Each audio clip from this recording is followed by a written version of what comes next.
Your brothers and sisters, have you ever seen the moment where someone takes shahada, someone says La ilaha illallah Muhammadan Rasulullah for the very first time, and the emotion that they display, you look at that and you say, I wish I had that.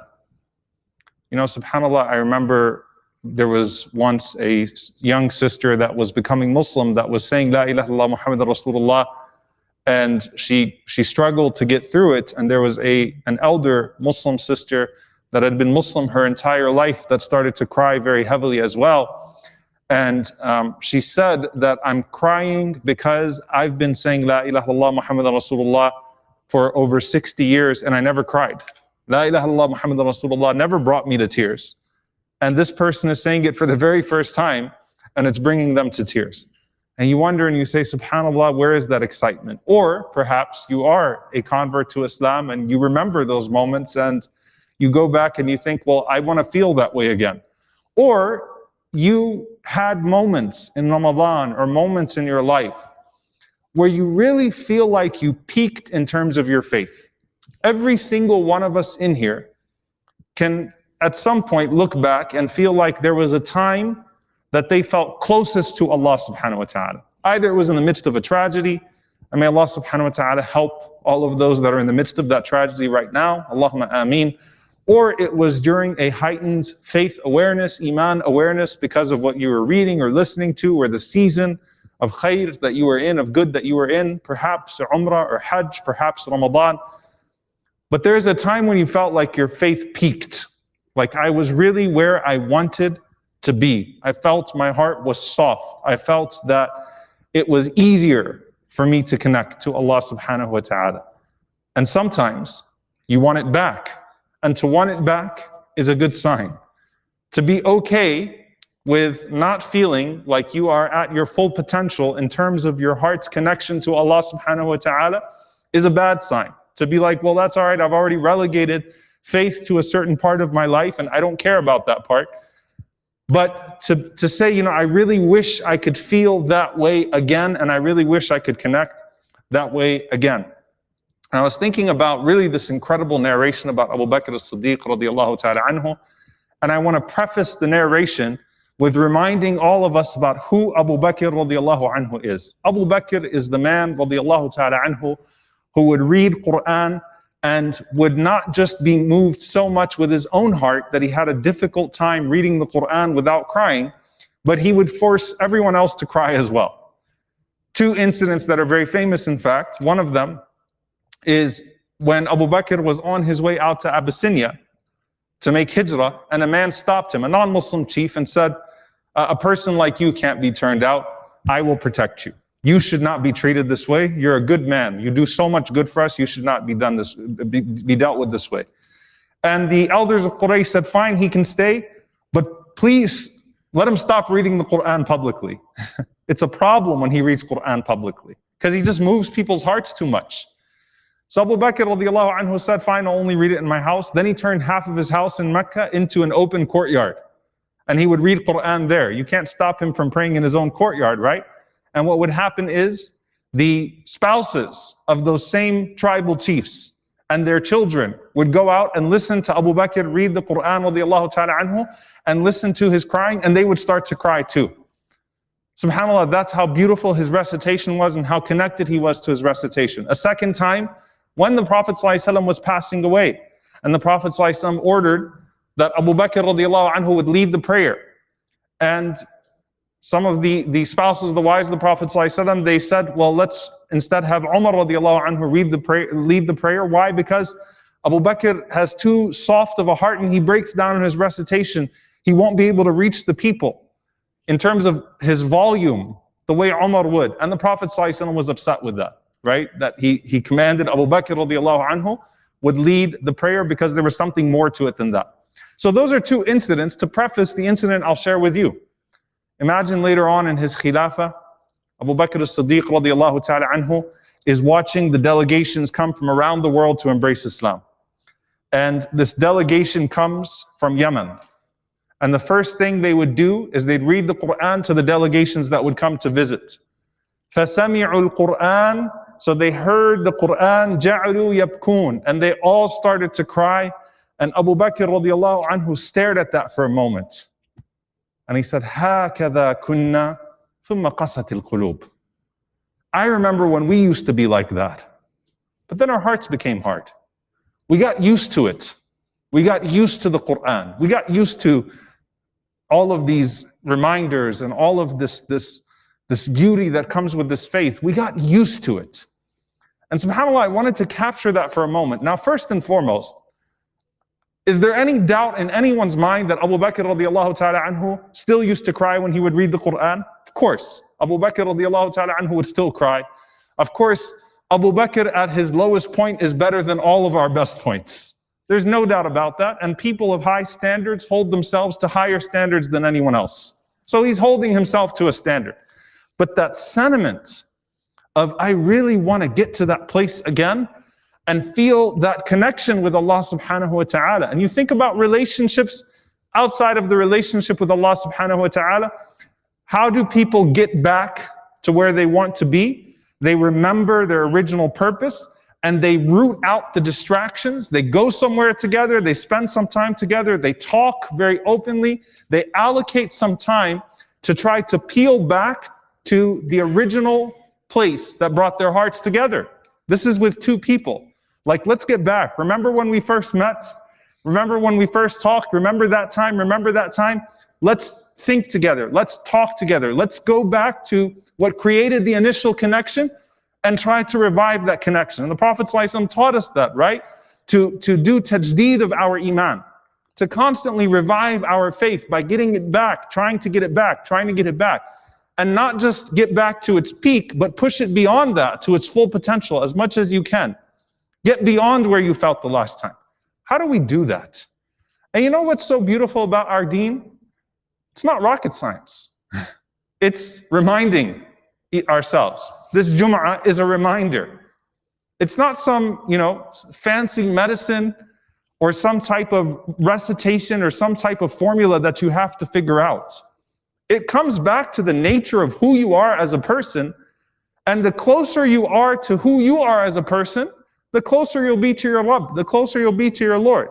And so you find the ahadith of the Prophet ﷺ in that regard. عن أبي هريرة رضي الله تعالى عنه أن رجل شكى إلى رسول الله صلى الله عليه وسلم قسوة قلبه فقال له إن أردت تليين قلبك فأطعم المسكين وامسح رأس اليتيم. The Prophet ﷺ, man comes to him and says, my heart is hard. He said, look, if you want to soften your heart, feed the poor and pat the hair, caress the head of an orphan. Feed the poor and caress the head of an orphan. Put yourself in proximity of those that are suffering.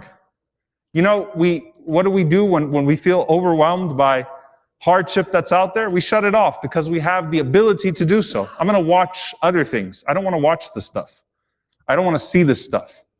I don't want to know what's going on in the world. I want to enjoy my peace, and this disrupts my peace of mind. It also disrupts the potential of your faith and the state of your heart.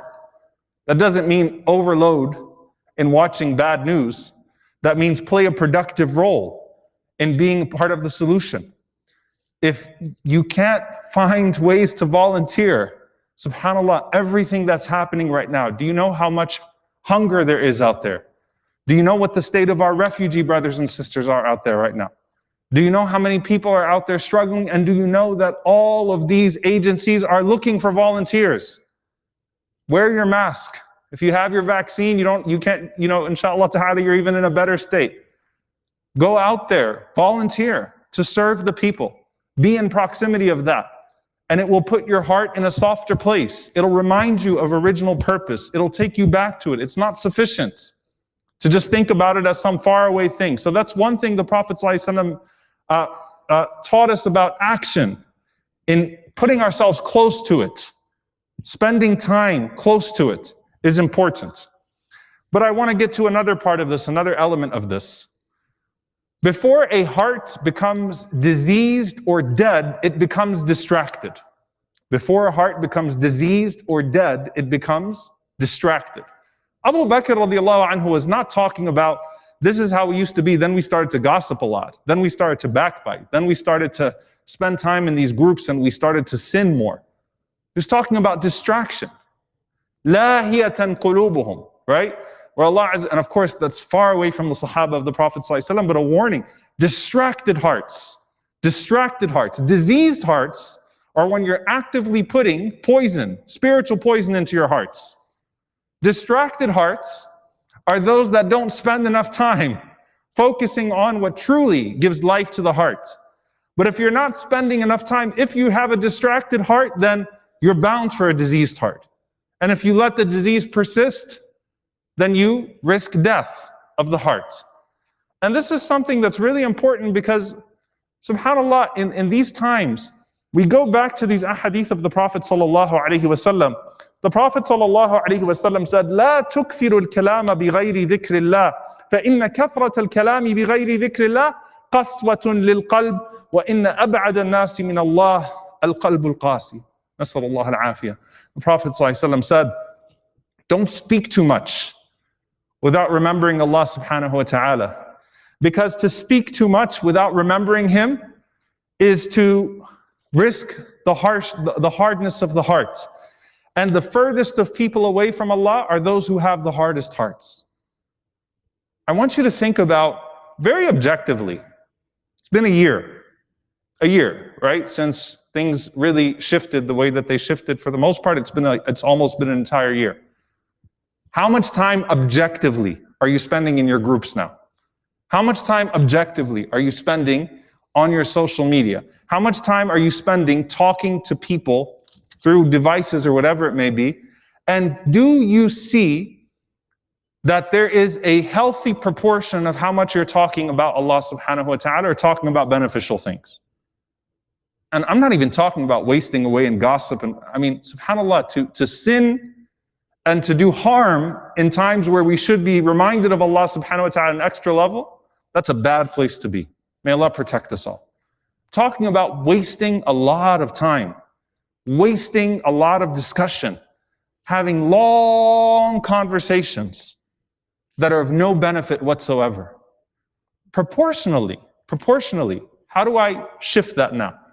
And subhanAllah, we know that Allah subhanahu wa ta'ala's best reminder, that the best dhikr, the best remembrance of Allah subhanahu wa ta'ala is what? Al-Quran. It is the Quran itself. Ramadan is right around the corner. It will hit us quicker than we know. SubhanAllah, it is right around the corner. Allahumma balighna Ramadan. Allahumma balighna Ramadan. Allahumma balighna Ramadan. Of course, another janazah today. Janazahs almost every week. Who knows if we make it? But may Allah subhanahu wa ta'ala allow us to make it. And you're talking about the Quran. How much time you're spending with the Quran. It's not rocket science, dear brothers and sisters, that if you want to know the state of the softness of your heart, spend time reading alone, reflecting on the Quran. قال ابن القيم رحمه الله تعالى: إذا أردت أن تعلم ما عندك وعند غيرك من محبة الله فانظر محبة القرآن من قلبك. If you want to know where you are in regards to your connection with Allah and others are in regards to their love of Allah, mahabbatillah, the love of Allah, then look at the love that your heart has for the Quran. Abu Bakr radiallahu anhu held himself to a standard. So what he saw there, does anyone really think that those people that he saw loved the Quran more than him? Or did he see a freshness? Did he see a connection? Or he said, I want to be that way. I want to have that. I want to always capture that fresh feeling of the Quran. That fresh feeling of the Quran. Are you reading Quran more than you were before? Are you spending more time with the book of Allah subhanahu wa ta'ala? Reflecting on that dhikr. Because I guarantee you, and I guarantee myself, because Allah Azza wa Jal guaranteed all of us, that if we were to reduce the time that we spend in pointless conversation, may Allah protect us from hearts that are distracted, diseased, or dead. Allahumma ameen. If we were to spend less time in that and more time with that recitation, our hearts will be alive. Our hearts will be alive. And you know, they talk about social media addiction, right? People wake up in the morning, and may Allah protect us all. وَمَا أُبَرِّئُ نَفْسِي, right? I mean, like, we all have problems, or I don't want to project on you, I have a problem, right? Sometimes you start checking and it's like we're addicted to these devices. Let me check, see what's going on. What about a Quran addiction? What about a heart's addiction to the Quran? To where you wake up and it's 5, 6 o'clock, and I feel really uncomfortable because I haven't opened the Quran yet today. That app on my phone hasn't opened yet today. That book didn't open yet today. And you feel uneasy because your heart's alive, fully alive, connected. Now, dear brothers and sisters, I'm not projecting here. We all need to get there. I need to get there. And it's something that takes constant work. But to feel disturbed and uneasy because I need to read the Quran, I need to remember Allah subhanahu wa ta'ala, I need to read what's beneficial, I need to reflect. In the same way that when you see pain, poverty, hardship, I'm uneasy not actively doing something about this. I need to go and do it'am al-miskeen. I need to go feed the poor. I need to go out there and help the orphans. I need to do something productive about this. I can't just ignore it. These are the two streams to the heart that the Prophet ﷺ is talking about. Like, no, I can't ignore this. I feel uncomfortable. So set higher standards. Set higher standards for yourself. Objectively, how much more Quran are you reading with tadabbur and tafakkur, with contemplation, now than you were before? Carve out a time of the day. Be super uncomfortable if the clock hits a certain hour of the day and you haven't started your recitation. May Allah subhanahu wa ta'ala revive our hearts constantly, and may Allah let our hearts be in the best state when we die. May Allah subhanahu wa ta'ala, Ya muqallib al-qulub, thabbit qulubana ala dinik. Oh Allah, turner of hearts, make our hearts firm on your deen, and let the best state of our heart be on the last day of our lives. May Allah subhanahu wa ta'ala connect our hearts to His words and to the deeds that are pleasing to Him. Allahumma ameen. أقول قولي هذا واستغفر الله لي ولكم ولسائر المسلمين فاستغفروا إنه هو الغفور الرحيم.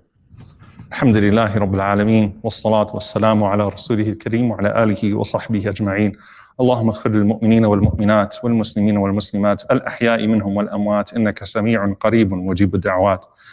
اللهم اغفر لنا وارحمنا واعف عنا ولا تعذبنا. ربنا ظلمنا أنفسنا وإن لم تغفر لنا وترحمنا لنكونن من الخاسرين. اللهم إنك عفو كريم تحب العفو فاعف عنا. اللهم إنك عفو كريم تحب العفو فاعف عنا. اللهم اغفر لوالدينا رب ارحمهما كما ربونا صغارا. ربنا هب لنا من أزواجنا وذرياتنا قرة أعين واجعلنا للمتقين إماما. اللهم انصر إخواننا المستضعفين في مشارق الأرض ومغاربها. اللهم أهلك الظالمين بالظالمين وأخرجنا وإخواننا من بينهم سالمين. عباد الله، إن الله يأمر بالعدل والإحسان وإيتاء ذي القربى وينهى عن الفحشاء والمنكر والبغي يعظكم لعلكم تذكرون. فاذكروا الله يذكركم واشكروه على نعمائه يزد لكم ولذكر الله أكبر والله يعلم ما تصنعون. وأقيموا الصلاة.